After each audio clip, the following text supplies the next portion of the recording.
Hello friends, मेरा नाम है चंद्रभूषण। आप देख रहे हैं चंद्रा अमेजन। दोस्तों, हमारे देश भारत के 5 राज्यों में चुनाव होने वाले हैं। इसमें उत्तर प्रदेश, पंजाब, मणिपुर, उत्तराखंड और गोवा शामिल है। इन सब में उत्तर प्रदेश और पंजाब ज्यादा चर्चा में है। उत्तर प्रदेश तो राजनीति का गढ़ ही माना जाता है, क्योंकि उत्तर प्रदेश का चुनाव ये कोई एकमात्र सरकार चुनने का चुनाव नहीं है।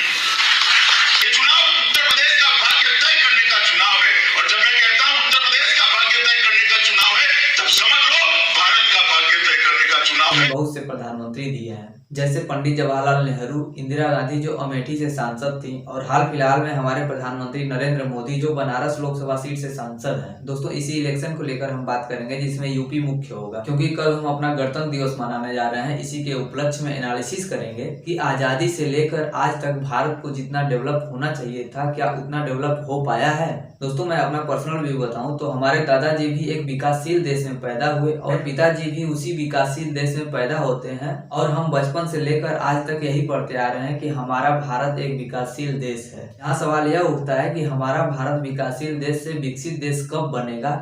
हमारे किताबों में यह कब लिखा जाएगा कि भारत एक विकसित देश है, और हम इसके डेवलपमेंट को कब एंजॉय करेंगे। दोस्तों, हम चाइना से कंपेयर करते हैं, पाकिस्तान से कंपेयर कर नहीं सकते, क्योंकि यह हमारा बिगड़ैल पड़ोसी आतंकवाद को सुरक्षा प्रदान करता है। इसी आतंकवाद के चलते यहाँ की इकोनॉमी वर्स्ट कंडीशन में रहती है, और कभी भी पाकिस्तान की लोकतांत्रिक सरकार अपने कार्यकाल पूरे नहीं कर पाई है, क्योंकि लास्ट समय आते आते यहाँ के सरकार की पदवी छीन ली जाती है और यहाँ पे सैनिक रूल लगा दिया जाता है। अब देखिए इमरान भाई साहब का क्या होता है। दोस्तों, अपने टॉपिक पर हम वापस आते हैं और चाइना से कंपेयर करते हैं। चाइना हमारे बाद में यानी 1948 में आजाद होता है, और हम 1947 में ही आजाद हो जाते हैं। लगभग दोनों देश 10 साल एक साथ ही स्ट्रगल करते हैं, और 1960 आते आते चाइना की जीडीपी 8.8% से ग्रो करती है। यही भारत की जीडीपी 5% से ग्रो करती है। यही नहीं दोस्तों, 1990 के आसपास ही चाइना भी अपनी इकोनॉमी को ओपन करता है, और उसी टाइम भारत 1991 में अपने यहाँ एलपीजी रिफॉर्म लेकर आता है। एलपीजी का मतलब लिबरलाइजेशन, प्राइवेटाइजेशन और ग्लोबलाइजेशन है। लगभग देखा जाए तो चाइना और भारत अपने इकोनॉमिक डेवलपमेंट के लिए एक साथ कदम उठाते हैं, और चाइना ग्लोबल पावर बनकर उभरता है और सीधे यूएसए यानी अमेरिका से दुश्मनी मोल लेता है व्यापार युद्ध में। और दुनिया को हम यह बताते चलते हैं कि हमारे यहाँ 130 करोड़ लोग निवास करते हैं, जिनके 260 करोड़ हाथ हैं। हमारी सरकार को कौन बताए कि 130 करोड़ में 100 करोड़ लोग रोटी कपड़ा मकान के लिए जूझ रहे हैं। ग्लोबल पावर का मतलब यह नहीं है कि जिसके पास हथियारों का ढेर पड़ा हो, जो हथियारों के दम पे शासन करता हो। यदि ऐसा होता तो ग्लोबल पावर रूस को कहा जाता, क्योंकि अमेरिका से ज्यादा रूस के पास परमाणु बम है। ग्लोबल पावर का मतलब इकोनॉमिक दृष्टि से मजबूत होना, जैसे यूएसए, चाइना और जापान। दोस्तों, भारत को पीछे रखने में मुख्य रोल है यहाँ की शासन व्यवस्था का, और यहाँ की शासन व्यवस्था को चलाते हैं हमारे करप्ट नेता लोग। ऐसा माना जाता है कि एक बार सांसद या विधायक बन जाएं तो इनकी 7 जनरेशन बैठकर नहीं लेट कर खाती है। दोस्तों, आइए इन पार्टियों के जुमलेबाजी पर बात करते हैं कि कैसे चुनाव आने पर ये जनता को लुभाती हैं और लुभावने वादे देती हैं।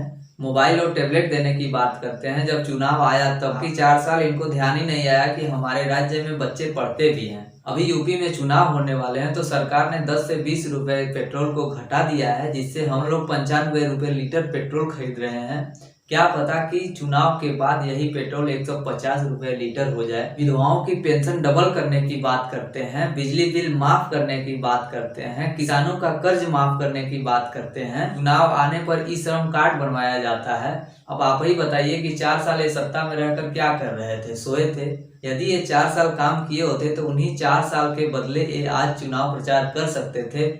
जो विधवाओं की पेंशन आज डबल की जा रही है, 4 साल पहले क्यों नहीं की गई? कोविड में लोग तड़प तड़प कर मरे। ऑक्सीजन और हॉस्पिटल की इतनी भारी कमी देखी गई कि एमबीबीएस करने वाले छात्रों को डॉक्टर की पदवी दे दी गई। इससे राज्य की स्वास्थ्य व्यवस्था का हाल पता चलता है कि हमारे स्वास्थ्य ढांचा किस प्रकार काम कर रहा है। गैस सिलेंडर बांट दिया गया, लेकिन फिर भी लोग लकड़ी पर खाना बनाने के लिए मजबूर हैं, क्योंकि सिलेंडर इतना महंगा हो गया है कि लोग इसे एफर्ड नहीं कर पा रहे हैं और लकड़ी पर खाना बनाने के लिए मजबूर हो गए हैं। लास्ट में हम बेरोजगारी की बात कर लेते हैं। फॉर्म 4 साल पहले भरवाते हैं और एग्जाम उसका 4 साल बाद लिया जाता है, और जब एग्जाम डेट आता है तब चुनाव का आचार संहिता लग जाता है और एग्जाम टल जाता है। उसके बाद कोविड बढ़ने लगता है और उसको देखकर एग्जाम टल जाता है। यानी बच्चों से हमारी सरकार क्या क्या करवाएगी, थाली बजवाई, ताली पिटवाई। और जब बेरोजगारी का आंकड़ा इनसे मांगा जाता है तो सरकार बाद में बोलती है कि हमारे पास अनएम्प्लॉयमेंट डाटा है ही नहीं। दोस्तों, इन्हीं सब जुमलेबाजी की वजह से हमारा देश भारत जितनी तेजी से डेवलप होना चाहिए था उतनी तेजी से डेवलप हुआ नहीं।